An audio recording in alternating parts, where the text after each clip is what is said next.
중에서 가장 누가 먼저 스타트를 끊을까요?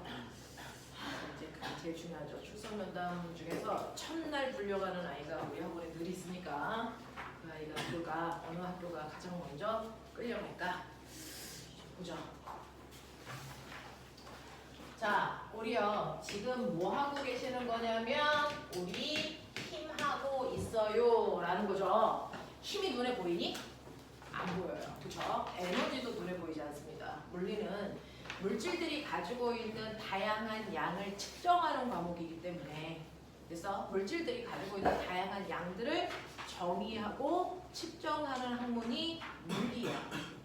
그래서 여기에 지금 밖에 보시면 알겠지만 물리를 자소서 쓰는 친구들이 대단히 많은데 그 중에서 진로도 물리학자, 천체 물리학자, 그 다음에 실험 물리학자 되게 많거든요. 물리라는 게 뭔지를 정확하게 여러분들이 인지하시고 자기가 해야 될 일이 뭔지를 구체화시키는 과정들을 좀 하셔야 되는데 물리라는 과목은 눈에 보이지 않는 추상적인 현상들을 정의하고 측정하는 과목입니다. 눈에 보이지 않기 때문에 정의가 정확해야 측정도 정확하게 할 수 있는 거거든요. 그래서 과학을 물어볼 때 정의를 대단히 많이 물어본다. 그래서 이제 자소서가 어느 정도 되어 있는 사람들은 자기 생기부하고 그 자소서 공부하셔야 되는데 정의에 대한 공부들을 철저하게 좀 할 수 있게끔 해보자는 거죠. 그 중에서 힘이라고 하는 것과 에너지라고 하는 거 눈에 보이지 않지만 과학적으로 얘네들은 존재하는 거야.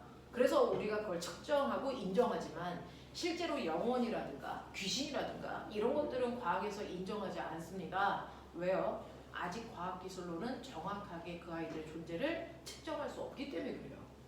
측정할 수 없기 때문에 그렇습니다. 나중에 과학기술이 더 발달해서 영혼이라는 것도 측정 가능하다면 각각의 영혼도 잴 수 있겠죠.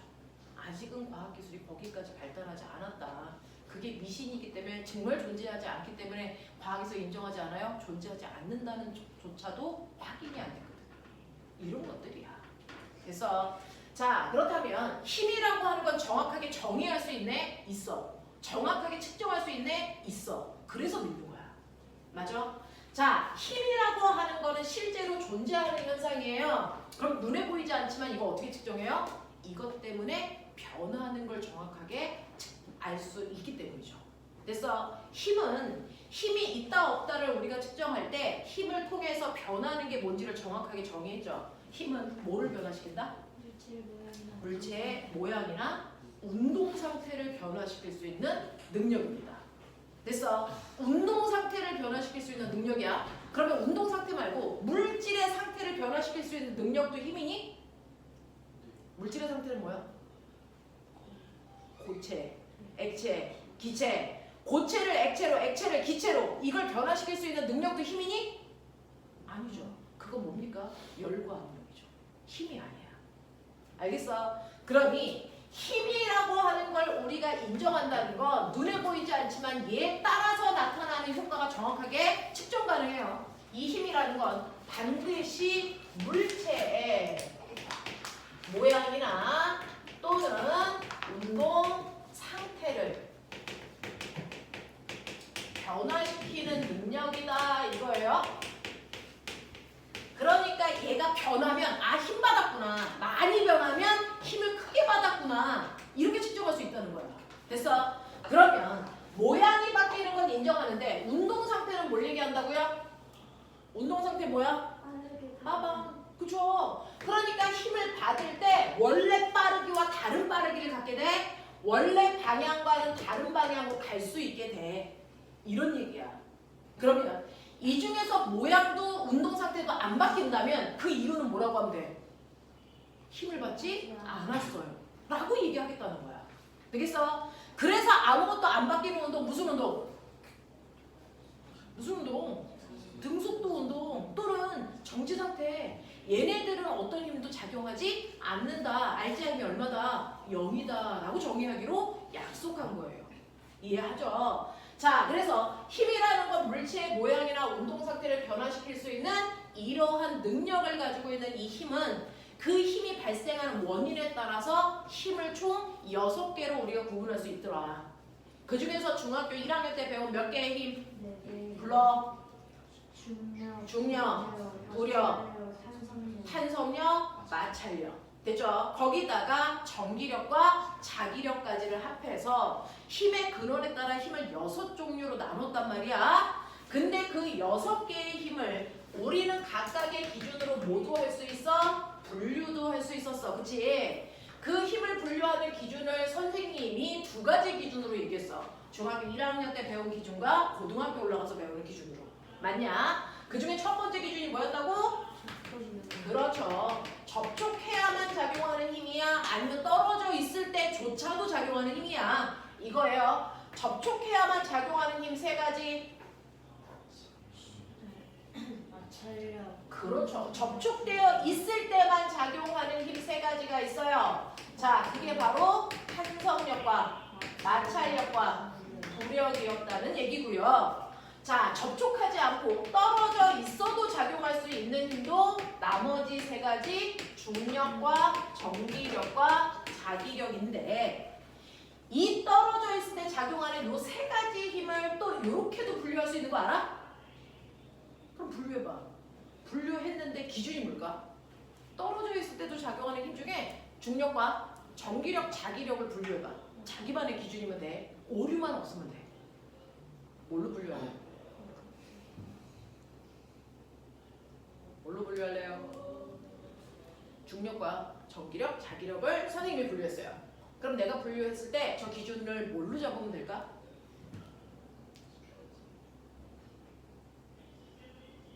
생각해 보십시오. 저렇게 물어보는 게 면접입니다. 뭐라도 얘기하셔야 돼요? 어? 말해.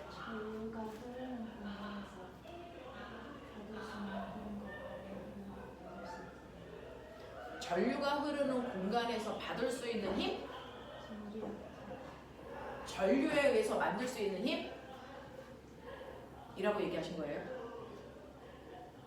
전류가 흐르는 공간 안에서도 중력을 받습니다. 질량에 따라 변하는 것과 질량에 의해서 변하는 것과 변하지 않는가? 그럴 수 있네요. 질량에 따라서 변하는 값은 중력이겠죠. 됐어? 네. 변하지 않는 값은 전기력과 자기력이겠죠. 됐어? 이렇게 자기만의 기준을 만들어서 얘기하셔야 됩니다. 멍하고 있으면 안 됩니다. 저의 기준은 뭐였냐면요. 실제로 중력은 뭐만 작용하는 힘이냐면 인력만 작용하는 힘인데요. 전기력과 자기력은 인력 또는 청력이 작용할 수 있는 힘입니다. 납득하잖아요. 그쵸? 반론의 여지가 없으면 되는 거야. 무슨 말인지 알지? 이런 식으로 생각하셔야 돼요. 왜냐면 중학교 1학년 여러분 생기부 코멘트에 전기력, 중력, 그 다음에 여러분들 부력, 마찰력, 탄성력에 대해서 잘 이해하고 있다라고 코멘트가 대부분 달려있거든요.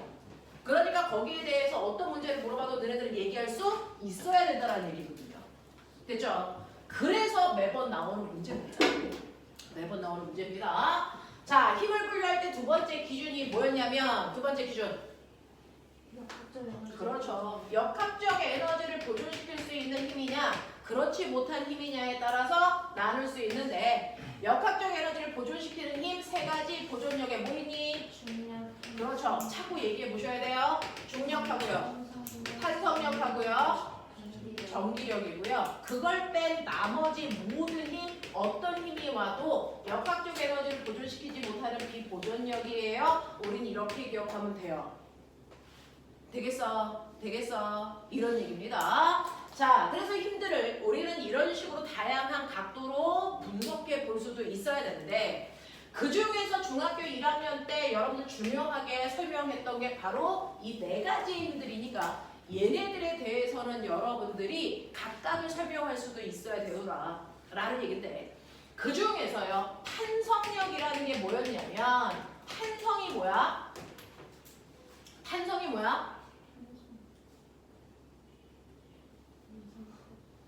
변형된 물체가 제자리로 돌아가려는 성질이죠. 변형되어 있는 물체가 제자리로 돌아가려는 성질이 탄성이고, 이때 생기는 힘을 탄성력이라고 하는 거잖아. 그쵸? 그래서 탄성력은 변형된 물체가 제자리로 되돌아가려는 힘이 라고 얘기를 해야죠. 이게 탄성력이죠. 변형된 물체가 제자리로 돌아가려는 힘을 우리는 탄성력이라고 하더라 라는 얘기죠. 그러면 이러한 탄성력을 가지고 있는 물질들은 되게 다양합니다. 특히 여러분들의 피부도 탄성을 가지고 있는 거예요. 맞죠? 네. 이 탄성을 가지고 있는 대표적인 물질 중에 하나가 바로 용수철인데, 이 용수철은요, 이 탄성을 이용해서 힘의 크기를 측정하는 저울로 만들어서 우리가 주로 쓰거든요. 맞아? 근데 탄성을 가지고 있는 건 용수철만 가지고 있는 게 아니고 고무줄도 가지고 있어요.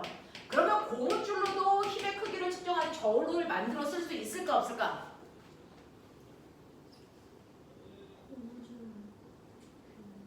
대답을 해야죠. 반영되는 정도가 지형을 달아서 저를 만들기 어렵지 않아요. 그러면 힘의 크기를 측정하는 저울이 되기 위한 조건은 뭔데?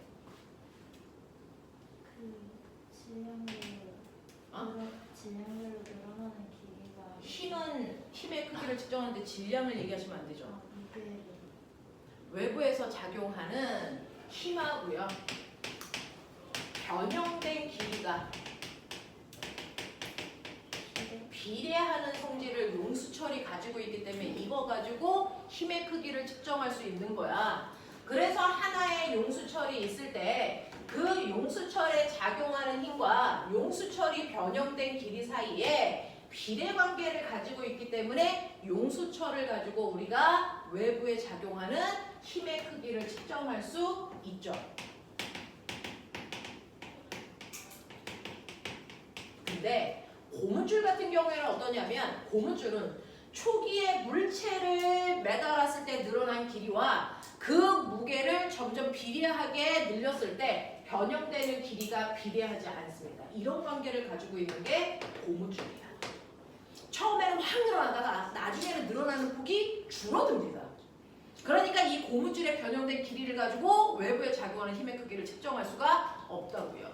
이거는 9년 전인가 과거 기출문제에서 나왔던 겁니다. 왜 고무줄로는 측정할 수 없니? 이런 식으로요. 되겠어? 자, 그래서 이렇게 용수철은요, 외부에서 작용하는 힘과 변형된 길이가 비례하기 때문에 그 성질을 이용해서 역으로 힘의 크기를 측정하는 저울로 만들어 쓴다라는 얘기입니다. 근데 용수철마다 똑같이 10N짜리 물체를 매달았을 때 그 용수철마다 변형되는 길이가 다 달라. 어떤 애는 10N을 매달면 5cm 늘어나는 애가 있는가 하면, 어떤 애는 똑같이 10N짜리 물체를 매달았을 때 겨우 2cm밖에 안 늘어나는 아이도 있잖아. 그래서 용수철에 똑같은 길이만큼 늘릴 때 누가 더 힘이 많이 필요하니? 라고 하는 용수철의 특징을 나타내는 상수값을 만들어 쓰죠. 그 상수를 뭐라 합니까? 용수철 상수 또는 탄성계수. 그래서 이거 만들어 쓰잖아. 그러니까 A라는 용수철도 B라는 용수철도 1m 늘어나기 위해서 몇 N의 힘이 필요한 거야? 라는 겁니다. 얘는 10N의 힘을 주면 5cm 늘어나는데, 그러면 1m 늘어나기 위해서는 지금보다 20배 더 많이 늘어나야 되잖아요. 그러니까 20배 많은 힘이 필요하니까 200N의 힘이 필요해요. 이게 A라는 용수철의 탄성 계수라면, 맞죠? B라는 용수철은요, 10N의 힘을 주니까 2cm 늘어나잖아? 그러면 1m 늘어나기 위해서 얘는 50배 큰 힘을 줘야 되니까 500N의 힘이 필요한 게 용수철 B의 탄성 계수야.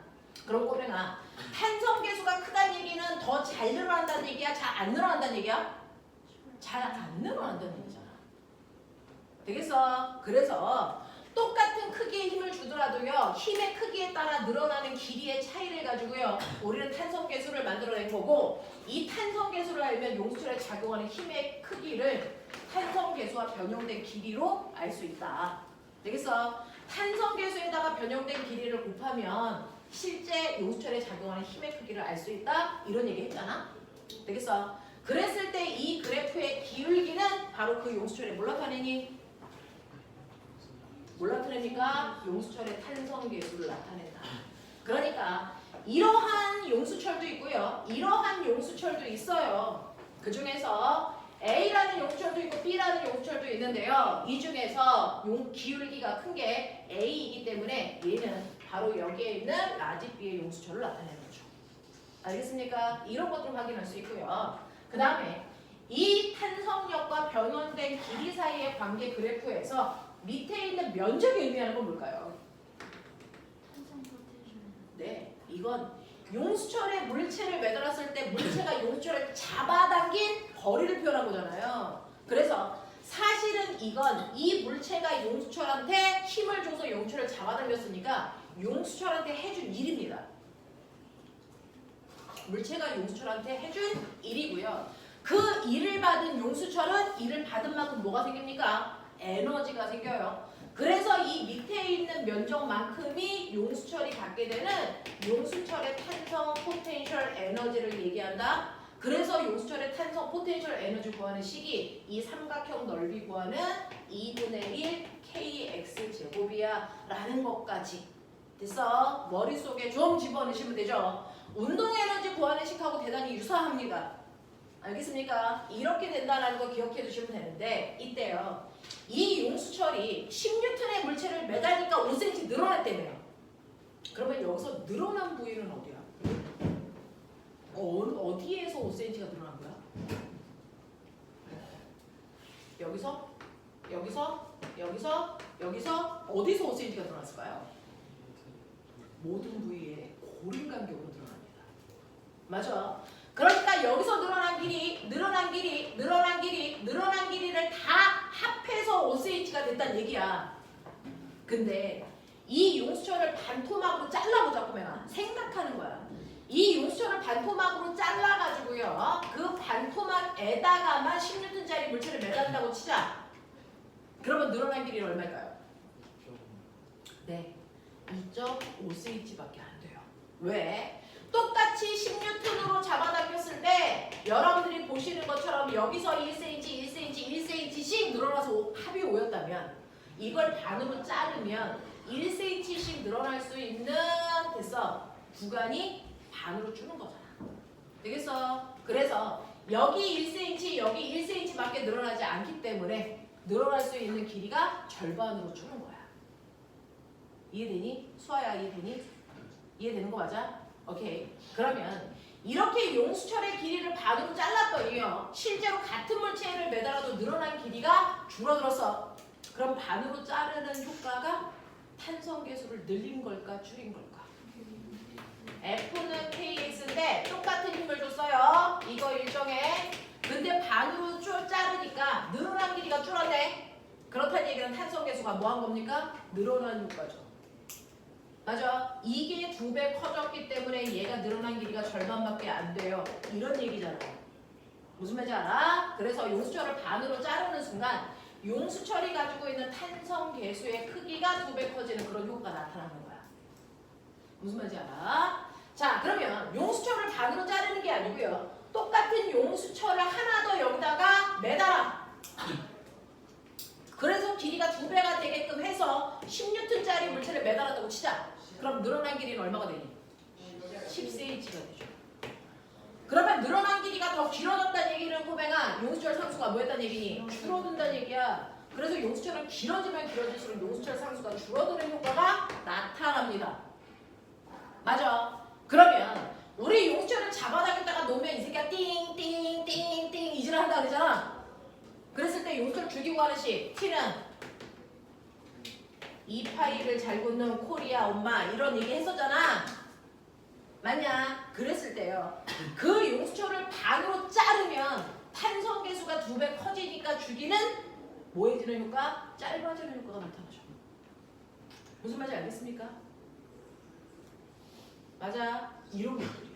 그래서 용수철의 주기를 변화시키고 싶으면 용수철의 탄성 계수를 변화시키든지 질량을 변화시키는 방법밖에 없어.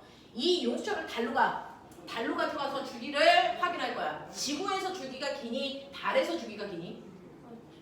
상관이 없죠. 중력과 속도에 영향을 안 받으니까. 얘는 그냥 우주에 가서도 똑같이 주기를 확인할 수 있어요. 알겠어? 단 이 용수철의 주기를 변화시킬 수 있는 건 매달려 있는 물체의 질량 또는 용수철의 탄성 계수인데 용수철의 탄성 계수를 변화시키는 방법은 이런 방법이다. 알겠습니까? 이런 거예요. 자, 그런가 하면 중학교 1학년 때 배웠던 배웠던 중에서 여러분들이 다시 한번 보셔야 되는 거 마찰력이라는 거죠. 자, 탄성력은 변형된 물체가 제자리로 돌아가려는 힘이라면 마찰력은 뭘까요? 설명해. 마찰력은 물체의 운동을 방해하는 방향으로 작용하는 힘을 마찰력이라고 하죠. 그래서 접촉된 두 물체 사이에서 물체의 운동을 방해하는 방향으로 작용하는 힘을 우리가 마찰력이라고 하는데, 마찰력의 크기를 결정하는 게 뭐라고 중학교 1학년 때 배웠습니다. 거칠기. 그렇죠.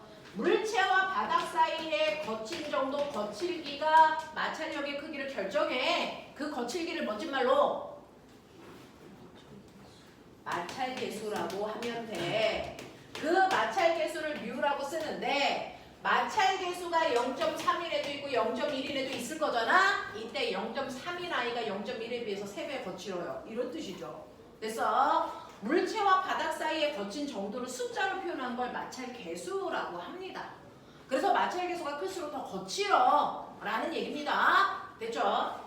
자, 그런가 하면 두 번째, 마찰력의 크기를 결정하는 두 번째 원인이 뭐라고 배웠을까요? 중학교 1학년 때 마찰력의 크기를 결정하는 건 거칠기와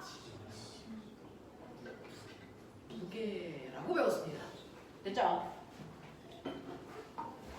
자, 무거울수록 마찰력 커라고 하면 무게야 라고 했는데, 실제로는 무게가 아니고 그 물체가 바닥을 수직 방향으로 누르는 힘이에요.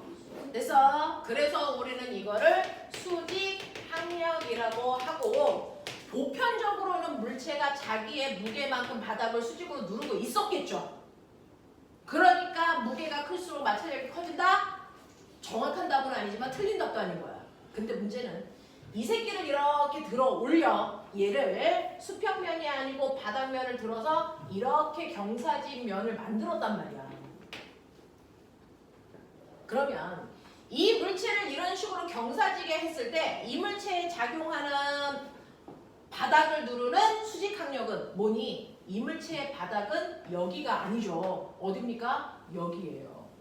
그러면 이 바닥을 수직으로 누르려면 이렇게 누르는 힘이 바로 마찰력을 만드는 힘이야. 이게 수직항력이야. 근데 중력은 어디로 작용합니까? 이 방향으로 중력이 작용하는 거라서 이때 경사면에 있는 물체의 마찰력은 무게만큼 생기는 게 아니란 말이야. 그러면 이 힘이 얼마냐? 요 각도가 세타인데 불러. mg 콩 눌러 세타 이거죠. 돼? 그러면 이 바닥면을 들면 들수록 수직항력이 점점 커지니 작아지니? 경사를 크게 하면 크게 할수록 세타 값이 커지면 코사인 값은 뭐해지니? 줄어들잖아요. 그러니까 수직항력은 감소하니까 마찰력은 줄어드는 겁니다. 무슨 말인지 알겠어? 이런 얘기입니다. 자, 모든 물체는요, 자기가 놓여있는 바닥을 수직 방향으로 누르려는 수직항력이 생깁니다. 그 수직항력에 의해서 마찰력의 크기가 결정돼라는 거야. 그래서 상황에 따라서 어떨 때는 수직항력이 무게일 수도 있고, 어떨 때는 무게가 아닌 mg 코사인 세타일 수도 있고요. 어떨 때는 세탁기에서는 수직항력이 뭐라 그랬어? 세탁기에 있을 때는 뭐라 그랬어? 원심력. 이구요. 되겠어? 그런 것들이 수직항력을 만들어서 마찰력을 만들어 나가는 거잖아. 무슨 말인지 알겠죠? 자, 그러면 똑같은 물체를 바닥면에 한 새끼는 뉘어나 한 새끼는 세워나 이때 누구의 마찰력이 더 크게 작용하니? 기억이니? 니은이니? 같죠. 표면적은 상관없다 그랬으니까. 되겠어? 그러면 마찰력의 크기를 결정하는 건 이렇게 마찰계수하고 수직항력이라서 이 마찰계수와 수직항력을 이용해서 마찰력이라고 하는 물체의 운동을 방해하는 이 힘을 우리가 μn으로 계산한다. 마찰계수와 수직항력을 곱한 값으로 마찰력의 크기를 계산하는데, 이러한 마찰력에는 몇 가지 종류가 있습니까? 3가지 종류가 있어요. 물체가 정지되어 있는 상태에서 작용하는 마찰력이 2개가 있습니다. 정지 마찰력과 최대 정지 마찰력. 되겠어? 자, 예를 들어 여기에 10kg짜리 물체가 있는데 10N의 힘을 주니까 애새끼 안 가. 정지되어 있어요. 자, 안 간다는 얘기는 얘한테 합력이 얼마여야 된다? 0이어야 돼. 마찰력이 작용하고 있다는 얘기입니다. 얼마만큼? 10N만큼 작용하고 있다는 얘기입니다. 근데 요번에 같은 물체에 20N의 힘으로 바뀌었는데 그래도 안 가. 그럼 마찰력은 그 순간 20으로 바뀌는 거예요. 그래서 이렇게 정지되어 있는 순간에 작용하는 마찰력을 정지 마찰력이라고 하는데 이 정지 마찰력은요. 바닥의 거칠기, 수직항력 이거 전혀 상관없어요. 얘는 이거랑 상관없어요. 얘는 외부에서 작용하는 힘만큼 마찰력이 반대 방향으로 작용합니다. 그래서 정지 마찰력이 얼마야? 라고 물어봤는데 이걸 계산해? 병신이라는 거예요. 그래서 정지 마찰력은 이걸 계산하는 게 아니고 이 물체를 외부에서 잡아당기는 이 힘을 측정하셔야죠. 그 힘만큼만 생기는 거니까. 되겠어? 근데 이 물체를 10으로 잡아당겼더니 안 움직여. 20으로 잡아당겼더니 안 움직여. 30으로 잡아당기는 순간 정지 마찰력은 얼마로 바뀝니까? 30으로 바뀌는 거야. 근데 얘가 모든 힘을 다 견딜 수 있는 건 아니잖아. 견디다가 어느 순간부터는 가겠죠. 되겠어? 그래서 이렇게 물체가 정지되어 있는 공간에서 작용하는 마찰력은요. 외부에서 10N의 힘을 주면 10만큼, 20 주면 20만큼, 30 주면 30만큼이잖아. 그래서 외부에서 주는 힘과 마찰력의 크기 비례합니다. 맞죠? 그랬다가 어느 순간이 되면 더 이상 견디지 못하고 움직이는 순간이 있겠죠? 그랬을 때 견딜 수 있는 최대 마찰력을 우리는 뭐라 그러냐면 최대 정지 마찰력이라고 하고 이 최대 정지 마찰력을 F는 뮤 N으로 구할 수 있다는 거야. 얘는 얼마까지 견딜 수 있을까? 그건 정지되어 있을 때 물체와 바닥 사이에 작용하는 정지 마찰 계수에다가 수직 항력 곱하면 돼요.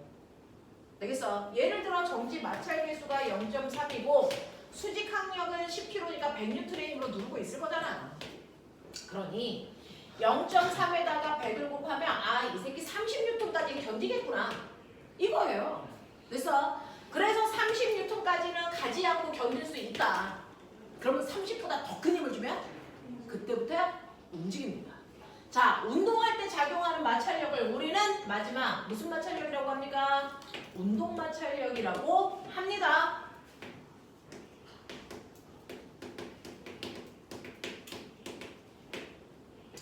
자, 운동 마찰력도 똑같이 마찰 계수에다가 수직 항력 곱하면 되는데 이때 이 운동 마찰력을 계산할 때 쓰는 마찰 계수는 정지 마찰 계수가 아니고 운동 마찰 계수라는 걸 집어 넣으셔야 돼요.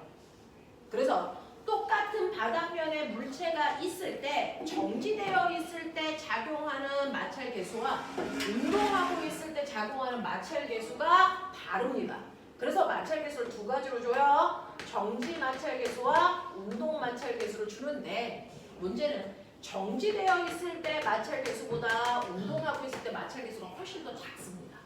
훨씬 더 작습니다. 그래서 운동할 때 작용하는 운동 마찰력은 운동 마찰 계수가 0.1이니까 0.1 곱하기 100 해보시면 아 16분밖에 작용 안 하네. 그 힘이 작용하는 겁니다. 이 운동 마찰 계수는 물체의 속력하고 상관없습니다. 움직이면 항상 그만큼의 크기밖에 작용하지 않아. 알겠어? 이런 느낌이야. 그래서 마찰력을 나타내는 그래프는 이렇습니다. 정지 마찰력, 최대 정지 마찰력, 운동 마찰력. 알겠습니까? 이런 식으로 마찰력을 우리가 구분해서 볼 수가 있죠. 자, 그 마찰력이 작용할 때 꼬맹아 봐봐. 여기에 이렇게 빗면이 있다. 우리 전에 배웠던 거 있어요. 빗면이 있는데 마찰이 없으면 여기에 있는 이 나무 토막은 뭐하니? 미끄러져 내려가죠. 라고 하는 병진 운동입니다. 되겠어? 근데 여기에 있는 게 나무 토막이 아니고 꼬맹아 원통형 통이야. 이런 애를 여기다 이제 놨다고 치는 거야. 마찰이 없으면 이 새끼가 뭐 할까요? 공 같은 걸 놓은 거야. 빗면에 마찰이 없으면 회전 운동과 병진 운동을 같이 할까 안 할까? 안 합니다. 마찰이 없으면 그냥 미끄러져 내려갑니다. 됐어? 자, 회전을 할 때는 순간 회전할 수 있게끔 견뎌주는 힘이 필요하거든요. 그러니 이렇게 원통형 물체를 빗면에 놓더라도 얘가 마찰이 없는 공간에는 병진 운동밖에 안 해서 그냥 미끄러져 내려가는데 마찰이 있다면 얘는 회전하면서 미끄러져 내려가요. 되겠어? 그래서 회전을 하기 위해서는 마찰이라는 게 필요해서 여러분들 눈 오는 날 아빠 자동차의 바퀴와 바닥의 마찰력이 적어지니까 바퀴가 잘 돌까 안 돌까? 안 돌아요. 그래서 차가 미끄러지는 겁니다. 그래서 사고 나는 겁니다. 알겠어? 회전을 하려면 마찰력이 필요하다. 그래서 빗면에 이렇게 동그란 물체를 놓더라도 빗면에 마찰이 없으면 미끄러지기만 하지 회전하지 않는다. 회전을 하려면 반드시 마찰이 필요한 거다. 알겠습니까? 기억해 두셔야 됩니다. 기억해 두셔야 됩니다. 라고 얘기하는 거. 그래서 우리가 회전을 하려면 마찰이라는 게 존재해야 되는 거다. 라는 것도 기억해 두시면 좋을 것 같고요. 그렇다면 우리 지난 시간에 했는데 까먹진 않았죠? 자동차 바퀴의 마찰력 방향. 자동차가 이렇게 가니까 바퀴는 이렇게 돌아요. 이 바퀴에 작용하는 마찰력 방향은 자동차의 운동 방향과 같은 방향으로 마찰력이 작용한다. 그게 추진력이 돼서 자동차가 굴러가는 거다. 알겠습니까? 이렇게 되는 것도 기억을 좀 해봐 두시면 좋을 것 같습니다. 마찰력은 큰 게 좋니 작은 게 좋니? 상황에 따라 달라요. 우리가 걸어 다닐 때는 마찰이 큰 게 좋습니까? 작은 게 좋습니까? 큰 게 좋습니다. 작은 얼음판에서 제대로 걸을 수 있어 없어? 없어요. 미끄러져서. 그래서 우리가 걸을 때는 마찰이 큰 게 좋아서 여러분들 신발 바닥이 마찰을 크게 하려고 우퉁우퉁 한 거잖아요. 되겠습니까? 이런 것들입니다. 그래서 마찰이 큰 게 좋은 경우가 있고 마찰이 작은 게 좋은 경우가 있겠죠. 그래서 네, 자전거의 체리는 마찰이 작아야 좋으니까 맨날 기름칠 하는 거겠죠. 그래서 네, 우리가 바이올린 킬 때요. 현하고 줄 사이의 마찰은 커야 좋죠. 그래서 거기에 송진가루 바르는 거잖아요. 미끄러지지 말라고. 이 개놈의 새끼들. 생각은 해야지. 그런 거죠. 되겠어? 이런 것들입니다. 자, 신발에 끈을 묶을 때는 마찰이 커야 안 풀리겠죠. 작으면 풀리잖아. 되겠어? 이런 것들이요. 자, 그 다음에 중학교 때 배웠던 힘 중에서요. 가장 과거 기출에 많이 나오는 힘이 있어요. 뭘 것 같습니까? 부력입니다. 이게 제일 많이 나옵니다. 역대 과거 기출에 가장 많이 나왔던 힘이 부력이라는 힘입니다. 그래서 부력이 뭡니까?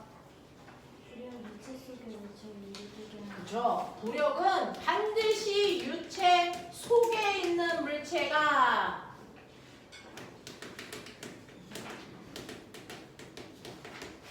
말해 이제 유체 속에 있는 물체가 누구와?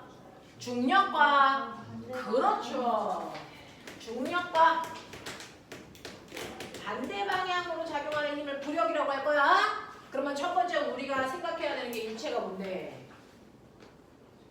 유체는 액체나 기체를 얘기합니다. 액체나 기체처럼 모양이 쉽게 바뀌는 아이들을 유체라고 합니다. 그럼 우리는 지금 부력을 받고 있니 안 받고 있니? 받고 있죠. 우리는 공기 속에 들어가 있으니까. 그 공기가 작용하는 부력이 미비해서 우리가 느끼지 못할 뿐 사실은 작용하고 있는 게 맞는 거죠. 되겠어? 그러면 이러한 유체 속에 있는 물체들은 모두 다 부력을 받습니다. 그게 크던 작던. 근데 그 부력이 무조건 어느 방향으로 작용한다고?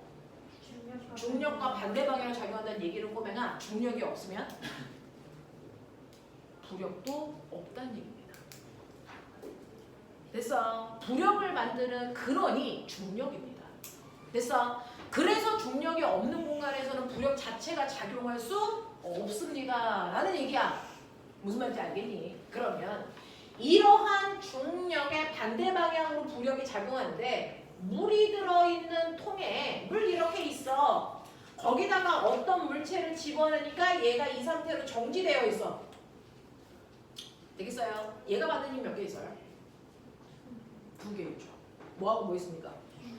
그렇죠. 중력과 뭐 있습니까? 부력이 있죠. 근데 그 크기가 어때서? 같아서 합력이 0인 상태, 정지된 상태인 것 뿐이야. 맞죠? 그러면 이때 얘가 받는 부력을 어떻게 우리가 계산, 측정할 수 있습니까? 라고 하는 거예요. 되겠습니까? 자, 이때 작용하는 부력은 정확하게 이물체의 무게와 같으니까 크기를 알겠어. 근데 그렇지 않은 물체들도 있어. 용수철 저울에 매달려 있는 물체들. 맞아. 그랬을 때 그 물체에 작용하는 부력을 알아야 되는데 이 부력은요. 정확하게 이물체가 들어가면서 밀어낸 요만큼의 물에 뭐와 같다? 무게와 같습니다.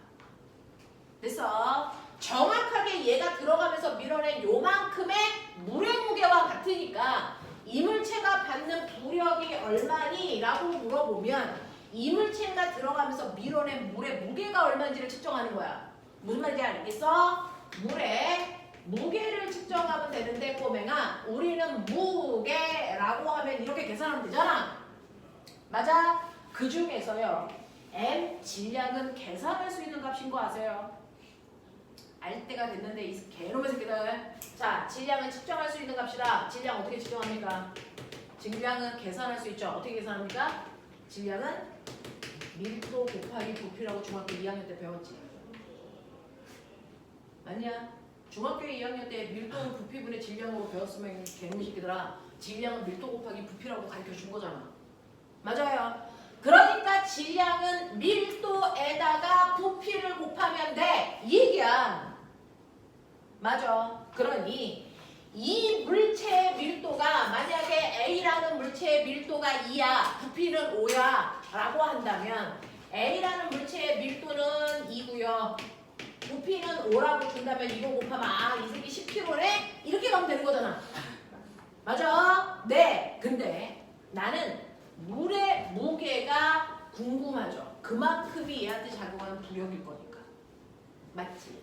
그러면 물에 우리가 부력을 알려면 이때 물의 밀도에다가 됐습니까? 물의 밀도에다가 곱하기 얘가 잠기면서 밀어낸 요만큼의 물의 부피를 곱하면 되겠죠?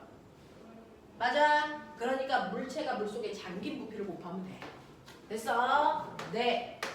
물체가 잠긴 부피. 이렇게 곱하시면 이게 바로 물의 질량이에요. 그래서 거기다가 중력과 속도까지 곱해주시면 이게 바로 그 물체가 물속에서 받는 부력이라고요.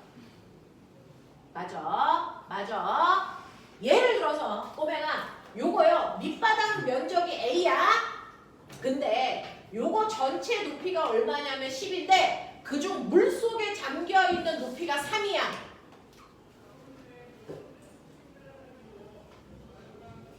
이해됐어?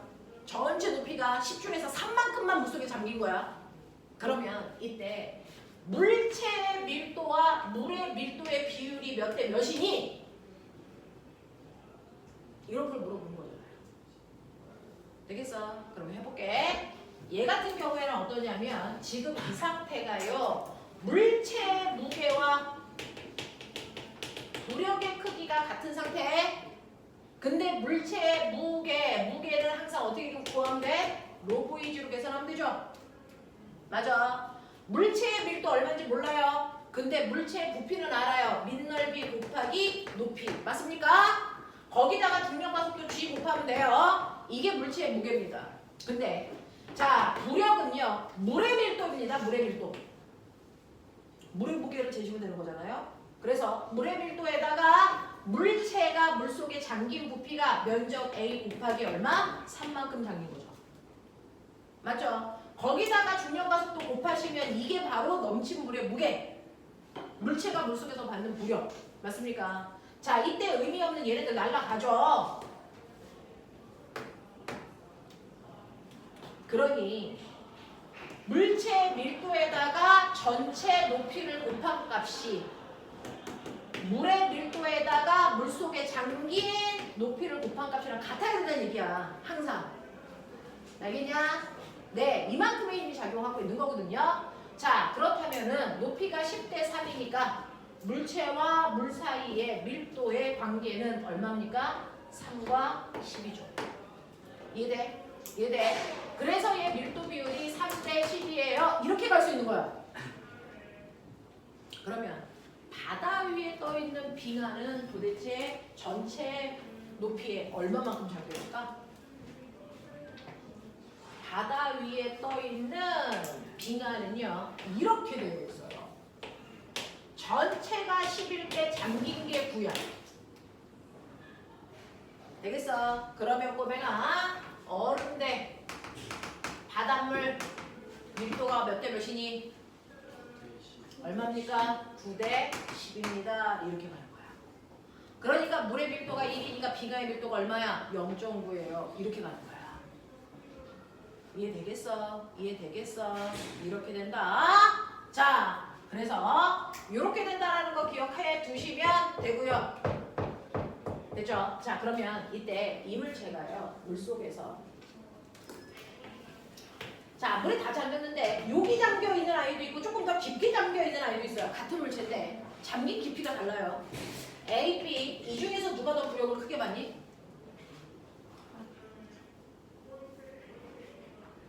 어떨 것 같습니까? 같죠. 그래서 물속에 잠긴 부피는 똑같잖아요. 수심은 상관이 있니 없니? 이게 없어요. 알겠습니까? 그래서 A와 B가 받는 부력의 크기는 같은 거야 라고 하는 거 인정하시겠어? 자, 그러면서 꼬맹아 여기 바닷물에 이렇게 빙하가 있죠? 됐죠? 이 새끼가 녹았어. 얼음이 녹았어. 자, 물 위에 얼음을 띄워놓는 순간 물의 높이가 처음보다 올라가겠죠? 그죠? 네. 그리고 나서 이 얼음이 녹았어. 그러면 이 수면의 높이는? 높아집니까? 그대로입니까? 그대로입니다. 얘가 녹으면서 얼음이 녹아서 물이 될 때 부피가 뭐합니까? 줄어들죠. 그랬을 때 여기에 튀어나와 있는 요만큼까지도 얼음이 녹았을 때 요만큼의 물로 바뀌는 거야. 알겠어? 그래서 얼음은 녹아도 실제로 해수면을 상승시키지 않아. 됐냐? 근데 지구에는 빙하가 두 군데 있죠. 어디와 어디 있습니까? 남극과 북극에 있습니다. 됐죠? 남극에 있는 빙하와 북극에 있는 빙하의 위치가 다른 거 아세요? 북극 빙하는 어디 있어요?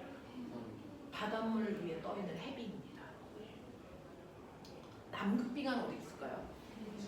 네, 육지 위에 얼음이 있는 거예요.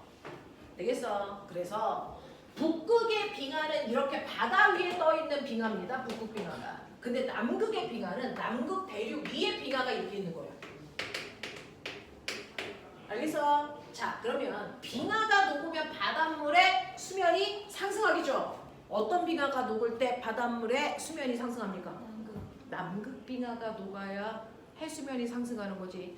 북극 빙하가 녹을 때 해수면이 상승하지는 않습니다. 무슨 말인지 알겠죠? 이론상 그렇습니다. 근데 아니죠.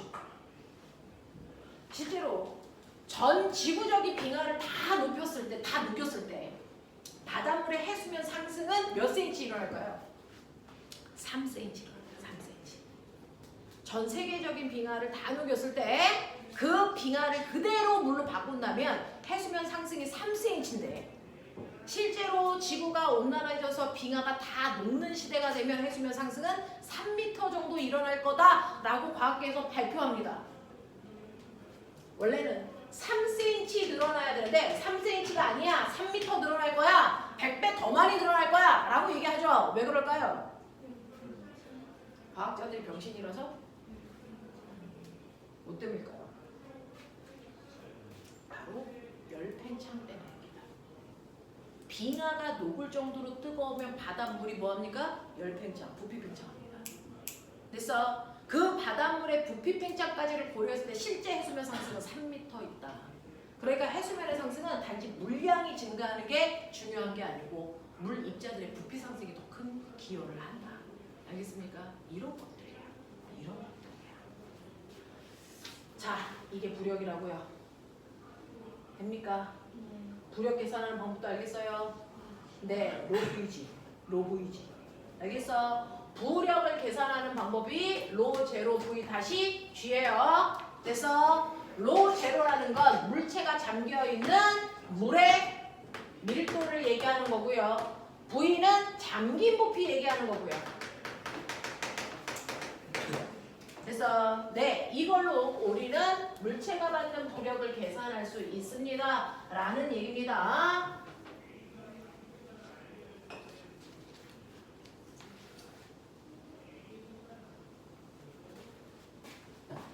그러면 부력을 계산해 볼래? 물의 밀도가 얼마니?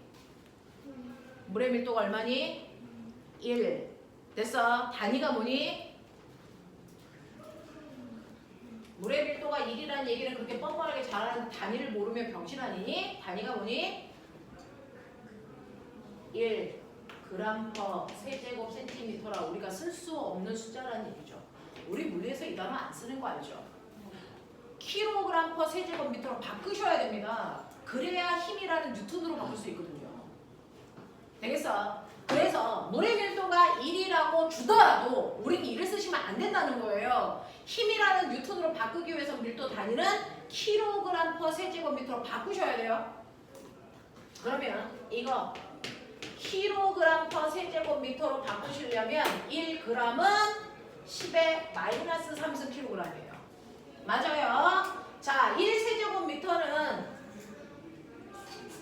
10의 마이너스 6승 세제곱미터예요. 그래서 이거 계산하시면 얼마 나옵니까? 1000kg per 세제곱미터로 바꾸셔야만 됩니다. 그래서 물의 밀도는 1000kg per 세제곱미터이고 이 물체가 물속에 잠긴 부피가 1세제곱미터라고 칠게. 중력 가속도는 10이라고 칠게. 그러면 이 물체가 물속에서 받는 부력의 크기는 얼마입니까? 10,000N입니다. 이렇게 갈 수 있는 거야. 단위 다 맞춰주고 계산하셔야 돼요. 되겠어? 자, 보면 물속에서 받는 부력은 생각보다 큽니다. 그래서 여러분들이 수영장에 가서요. 헤엄치는 것도 어렵지만 여러분들이 깊은 수영장에서 잠수한다고 생각해 보세요. 되겠어요? 어느 정도까지는 들어가는데 더 들어가려고 그러면 계속 밀어내기 때문에 못 들어가죠. 그러니까 제주도에 있는 해녀들도 깊은 바닷물에 잠수하기 위해서 뭐합니까? 납을 차고 들어가시죠. 그래서 그만큼 부력이 엄청 큽니다. 부력이라는 게 생각보다 엄청 크기 때문에 그 배도 바닷물 위에 떠 있는 겁니다. 그러면 물속 깊은 곳에 사는 물고기들은요. 잠수해야 되잖아요. 근데 부력이 열나 크잖아요. 걔네들은 어떻게 잠수할까요? 그렇죠. 걔네들은 몸속에 부력을 조절할 수 있게끔 몸의 부피를 변화시키는 뭐가 있습니까? 불에라는 게 들어있어요. 불에. 됐어. 그 불에라고 하는 통을 공기로 채우면 몸의 밀도가 작아져서 잘 뜨고요. 불에 그 공기를 빼고 물을 집어넣으면 밀도가 커져서 가라앉는 거예요. 되겠어? 그 원리를 이용해서 만든 게 잠수함입니다. 잠수함. 알겠습니까? 그래서 실제로 물에는 뜨는 것도 어렵지만 가라앉는 게 더 어렵다. 그만큼 부력이 크게 작용하는 거다. 알겠습니까? 기억해 주시면 되겠죠? 자, 그 다음에 중학교 1학년 때 배웠던 마지막 힘이 뭘까요? 중력이라고 하는 뭡니까? 만유인력이죠. 만유인력이라고 하는 중력은요. 모든 만물은 서로 당기는 힘이 있어서 그 당기는 힘 중 천체와 물체 사이에 작용하는 만유인력을 중력이라고 하는데 이 만유인력은 반드시 질량을 가지고 있어야 작용하는 힘이다. 그렇죠? 질량을 가지고 있는 서로 다른 두 물체에 떨어져 있는 거리가 R이라고 치면 이 물체들은 서로는 자기 쪽으로 당기는 만유인력이 중력이 작용하더라 라는 겁니다. 이때 얘가 10kg고 얘가 1kg면 중력 누가 더 크게 받아요? 같죠. 작용 반작용의 주임이니까. 되겠어? 그랬을 때 이 만유인력의 크기 어떻게 계산하죠? 만유인력 R제곱분의 GMM이고 그게 커다란 지구라는 천체 위에 있는 내가 받는 만유인력이 바로 나의 뭘 만드니? 나의 몸무게를 만들죠. 맞습니까? 그랬을 때 이걸 지우시면 보이십니까? 각각 천체에서의 중력 가속도는 천체의 반지름의 제곱분의 GM이라고 하는 값으로 계산한 거야. 그래서 지구의 반지름의 제곱분의 만유인력 상수의 지구의 질량값을 계산한 게 지구에서 우리가 알고 있는 지구의 중력 가속도의 정체다. 그러면 달에 가면 달의 반지 이름으로 바꾸시고 달의 질량으로 바꾸셔야 되기 때문에 달에서의 중력값도 달라지는 게 정상인 거죠. 이해돼? 이해돼? 네. 라고 하는 거고 똑같은 지구에 있더라도 지구 표면에 있을 때와 인공위성을 타고 지구 저 위로 올라갔을 때 작용하는 중력값이 같을까 다를까? 달라요. 중력과 속도가 달라지니까. 맞아. 그래서 여러분들이 중학교 1학년 때 배웠던 것처럼 질량과 무게는 다른 거야 라고 하는 거 미친 듯이 배웠던 거 기억나요? 오케이. 자, 그때 생각해. 질량은 고유한 값으로 말만 들어.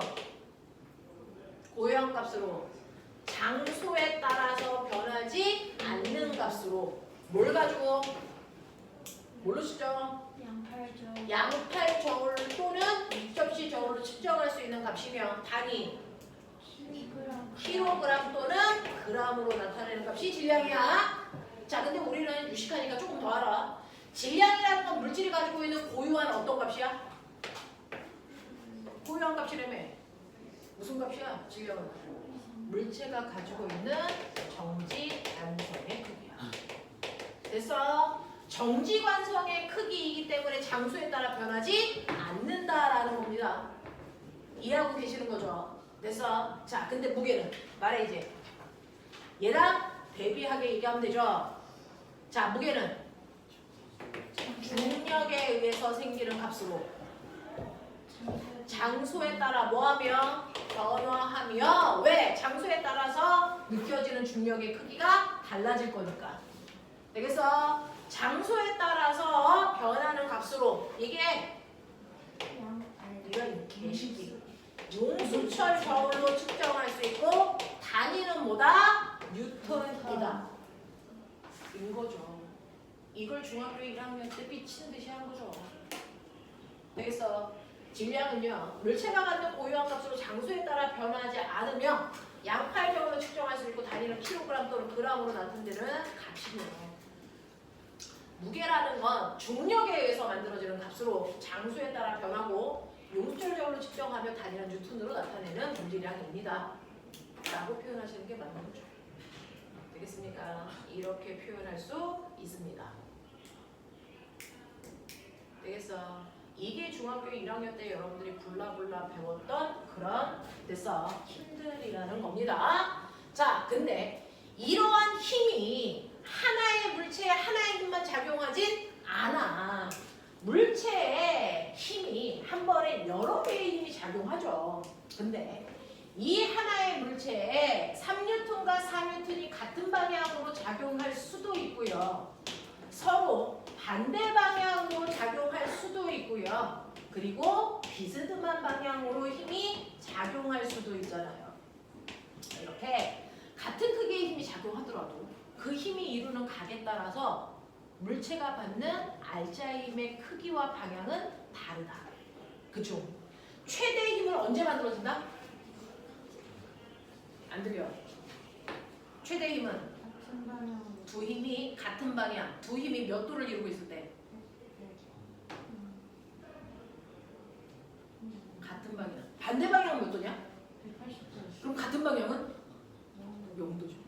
됐어. 그래서 그 힘이 최대의 힘을 만들 때는 두 힘이 이루는 각도가 0도일 때 최대값을 만들어 7N이 얘네가 만들 수 있는 최대 힘이야. 되겠어? 근데 얘네가 만들 수 있는 최소의 힘은요. 두 힘이 몇 도를 이루고 있을 때? 180도를 이루고 있을 때 두 힘이 최소의 값이 나타나죠. 얼마? 1N. 그렇다면 이 두 힘을 가지고 만들 수 있는 힘의 범위는 적어도 1N보다는 크거나 같고 7N보다는 작거나 같은 힘을 만들 수 있죠. 8N이나 0.5N 이런 거 못 만들어. 무슨 말인지 알겠어? 자, 그러면 이 두 개의 힘을 가지고 2N 만들 수 있어요? 있죠. 3N도 4N도 5N도 6N도 만들 수 있다는 얘기야. 되겠어? 자, 근데 어떻게 2N도 만들 수 있고 6N도 만들 수 있어요? 방법. 각도 조절하면 되죠. 그러면 이때 둘 사이에 0도일 때가 최대의 힘을 만들고 180도일 때가 최소의 힘을 만든다는 건 두 힘이 이루는 각도가 커질수록 합력은 뭐해지는 거야? 작아지는 거야. 되겠어? 그러니 낭떠러지에 똑같은 물체를 A와 B가 이렇게 실로 연결해서 들잖니. 근데 들어 올리면 올릴수록 두 사람과 물체가 이루는 이 각도는 점점 뭐해지니? 커지잖아요. 근데 물체를 들어 올리기 위해서는 최소한의 힘은 물체의 무게만큼은 함정을 만들어줘야 되잖아. 근데 아래쪽에 있을 때는 이 각도가 30이었는데 올라오니까 얘 병할 이 각도가 130도가 됐어. 그럼 똑같이 100N을 만들려면 올리면 올릴수록 A와 B가 줘야 되는 힘의 크기는 점점 커져야죠. 그래야 각도가 벌어져도 같은 크기의 힘을 만들 수 있는 거죠. 무슨 말인지 알아? 자, 그러면 이런 식으로요. 같은 방향도 반대 방향도 아니고 비스듬한 방향일 때 이 두 힘이 만드는 진짜 힘, 알짜 힘이 어느 방향이고 얼마만큼인지는 뭐 그려보면 된다? 평행사변형 그려서. 그래서 원래 두 힘의 작용점에서 대각선을 그리면 이 힘이 두 힘이 만드는 알짜 힘이다. 됐어? 그랬을 때 이게 90도면 여기도 90도니까 됐어? 이거 몇 뉴턴이야? 5뉴턴이잖아요.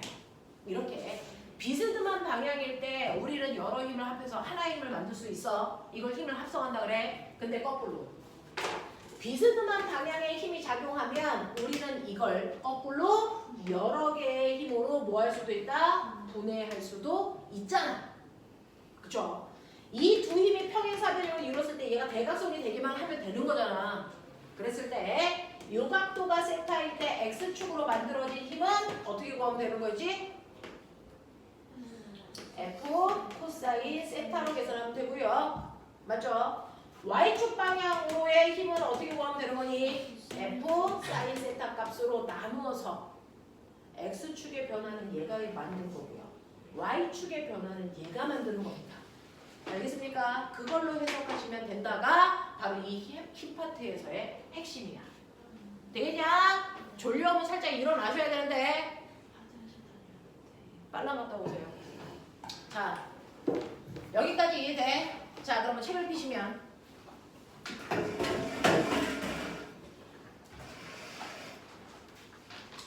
여러분들이 가지고 있는 6페이지부터 13페이지까지가 이런 힘에 대한 얘기들이 블라블라 다 나와 있는 거예요. 그래서 그것과 관련된 문제를 19페이지까지 풀어 오셨다 그랬어요.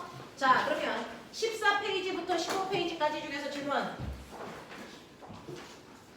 야, 어떻게 90번을 못 참냐 이 개놈의 새끼들아. 빨리 갔다 와. 뭐? 6번. 다른 사람은 없어? 자. 아니야? 6번 됐어? 오케이. 질문 없어요. 넘어가죠. 16, 17 질문. 16페이지, 17페이지에서 질문. 21번이요. 다른 사람 없어요? 되겠습니까? 자, 21번 보시면요. 아래 그림은 세 가지 힘의 F, A, B, C가 있어요. 자, 근데 얘네들이 밑줄 쳐요. 평형을 이루고 있다는 건 세 힘의 합력이 0이어야 된다는 얘기입니다. 두 힘의 합력이 0인 경우는 우리가 쉽게 생각할 수 있죠. 자, 근데 세 힘의 합력이 0인 경우도 나타난다. 얘처럼 위쪽 방향으로 20N의 힘이 작용하고요. 비스듬한 방향으로 또 다른 힘이 작용을 합니다. FB, FC. 근데 합력이 0이라는 얘기입니다. 자, 이렇게 되어 있으면 이때 자, 힘 FB와 FC의 합력이 얼마냐? 요거의 합력이 얼마여야 합력이 0이 되냐? 라고 얘기를 하면 실제로 세 힘을 합해서 0을 만들어야 되기 때문에 이 중에 아무거나 두 힘의 합력을 구했을 때 이 합력은 반드시 나머지 하나의 힘과 반대 방향으로 크기가 같아야 된다라고 얘기했잖아요. 그러니까 B와 C의 합력은 F, A와 무조건 반대 방향으로 같은 크기의 합력만 만들어질 수밖에 없어요. 되겠어? 라는 얘기입니다. 넘어가죠. 마지막 18, 19페이지 질문. 23번, 29번이요. 23번 보시면 두 사람이 팽팽하게 잡아당겨져 있을 때요. 이 사람들을 움직일 수 있는 가장 간단한 방법은 둘한테 같은 크기의 힘을 동시에 주면 되니까 수직 방향으로 당기시면 된다고요. 되겠어? 그게 비스듬히 당겼을 때보다 더 크게 둘을 움직일 수 있는 방법이에요 라고 얘기하는 겁니다. 되겠냐? 자, 그 다음에 29번이요. 29번 보시면 아까 물어봤던 21번의 문제의 또 다른 변형인데요. 그린 가와 같이 길이가 다른 세 줄 A, B, C에 물체를 매달아 놨고요. 줄 A가 B보다 길고요. A, B, C에 걸리는 힘은 그린 나의 화살표로 나타내 보고 세 힘의 크기를 비교해 보세요 라는 얘기입니다.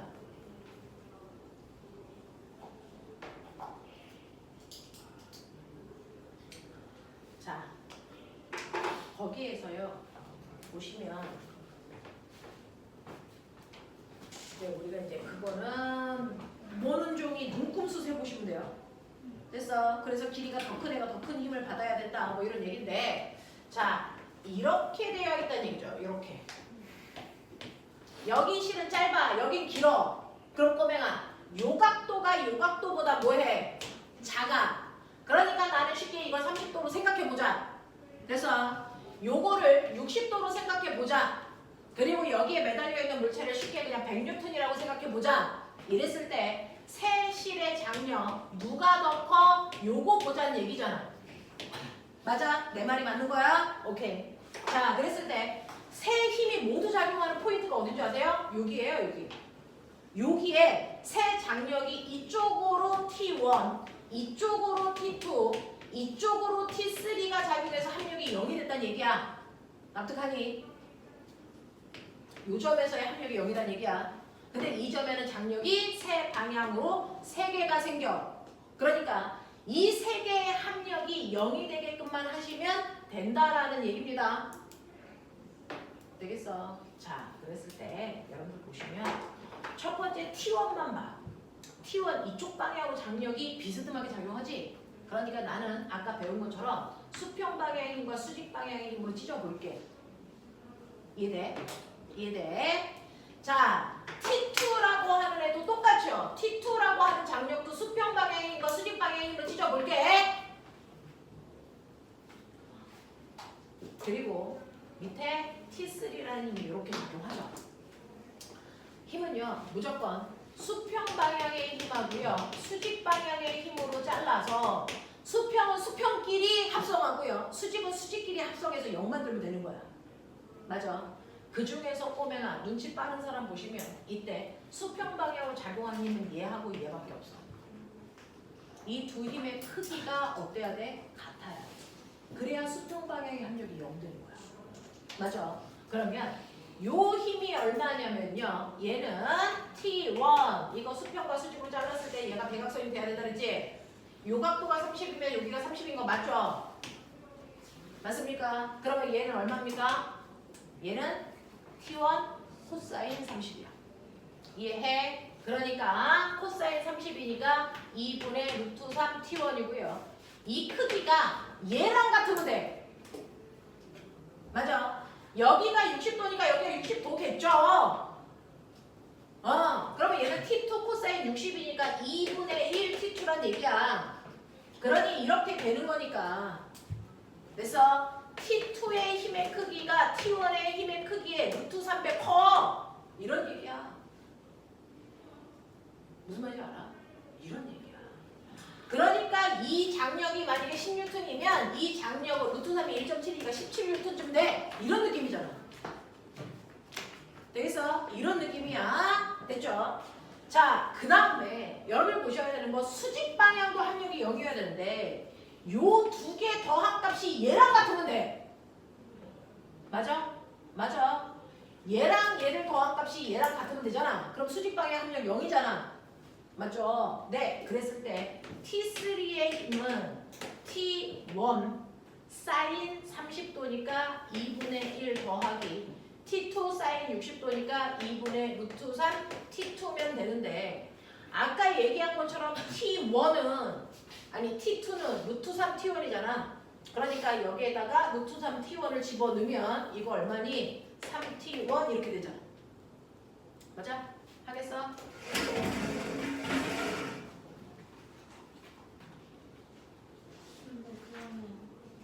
그러면 얼마 나옵니까?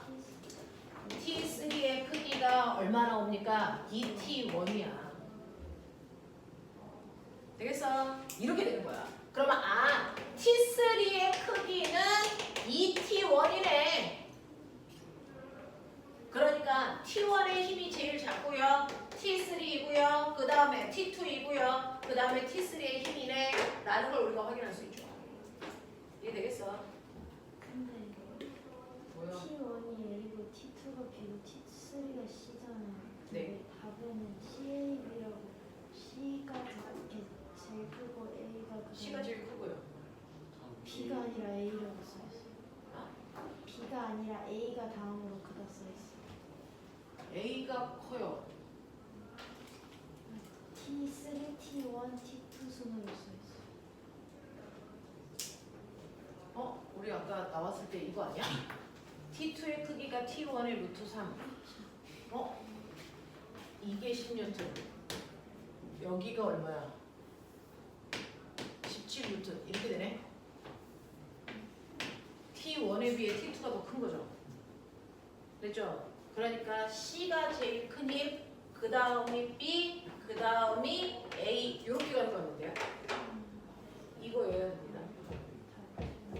네. 답이 어떻게 되어 있어요? CAB로 돼 있어요. 귀신. 여기 나와 있는 각도대로 계산해야지. 실의 길이가 여기가 더 길다는 얘기잖아요. 그럼 이 각도는 작다는 얘기잖아요. 그러니까 그 각도를 놓고 계산한 거잖아요. 저 실의 힘이 C보다 커질 수 없어요. B가 B와 A의 힘의 크기가 얘보다 클 수는 없고 각도 조절하면 가능할 수도 있겠죠. 각도를 몇 도까지 해야 되는지는 해봐야 되겠지만 이런 식의 것들이에요. 그래서 네.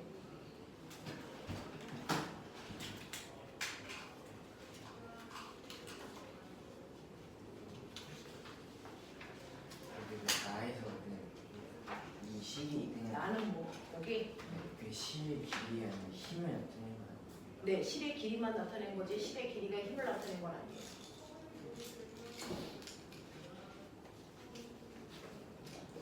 그것과 같은 문제가 20페이지에 있네요. 30번. 20페이지에 30번에 나와 있네요. 해보시죠.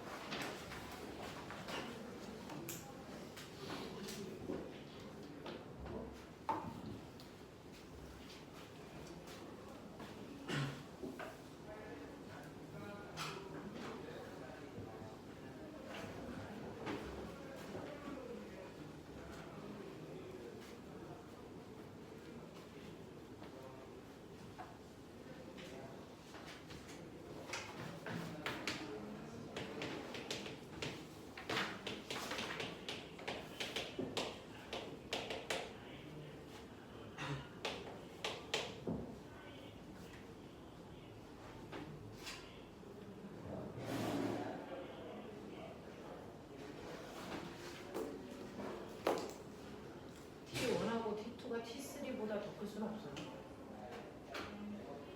얘하고 얘를 더해서 얘가 되는데 얘 각도가 제일 크면 90도여도 T1, T2를 합한 게 얘죠.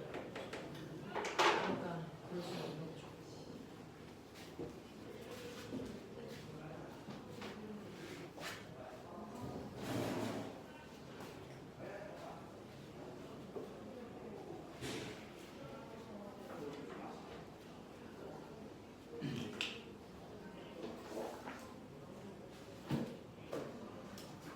자, 오늘은 어디까지 문제 푸시면 되냐면 꼬맹아 오늘은 26페이지까지 20부터 26까지 풀어서 채점.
해주면 됩니다.